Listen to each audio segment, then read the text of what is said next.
Жалпы өзім осы той бизнесімен айналысамын. Жалпы болашағы бар ма? Осы туралы сұрайын деп едім. Той бизнесінің менің билік күш қолымда адам болатын болса, кешіріңіз. Егер президент келесі болатын президент болатын болса, мен миллион подписчині апарып бергім келеді. Біріншісі мынандай айтқым келеді. Тиым салатын нәрселер. Бүкіл спорт, большой спорт, соның ішінде бокс, футбол, хоккей, сонсыз біз өмір сүре аламыз, келісесіздер ме? Соның орнына, сонда кеткен ақшаның орнына бізге мал әкеп, сүтімізді өндіріп, біз сүтті Қырғызстан мен Беларусьтен әкеп жатырмыз. Етті бүкіл ресторандарда 90% ет Аргентина мен Бразилиядан келіп жатыр. Бұл бізге үлкен масқара. Қазақ ет пен сүтті шетелден әкеп жатқаны.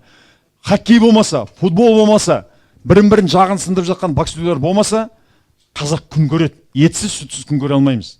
Сондықтан қазақтың етін өндіретін, сүтін өндіретін, аяқ киім тігетін завод, фабрикалар ашуға сол ақшаның бәрін жұмсайтын едім. Біріншісі.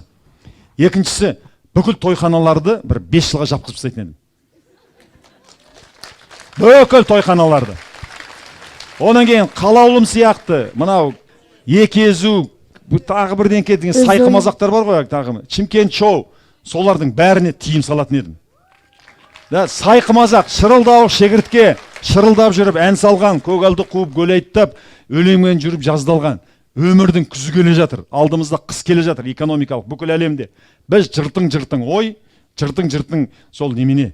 Бұл дарақылық тастау керек. Сенде жоқ, қулық, сұмдық, тәсіл айла, жаралғаны іздемедің байлық пайда, жомарттық пен қонақ жайлық сорың болып, сүйегін қалар мекен құммен сайда деп қайғырып, ақын өлең жазған.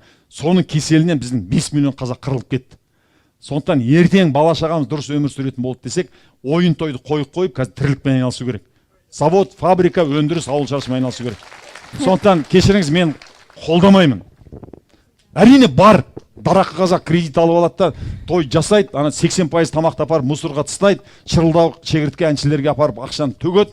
Қазақты әнші мен боксер құтқармайды. Қазынаны олар толтырмайды. Қазақты құтқаратын ғалымдар, кәсіпкерлер.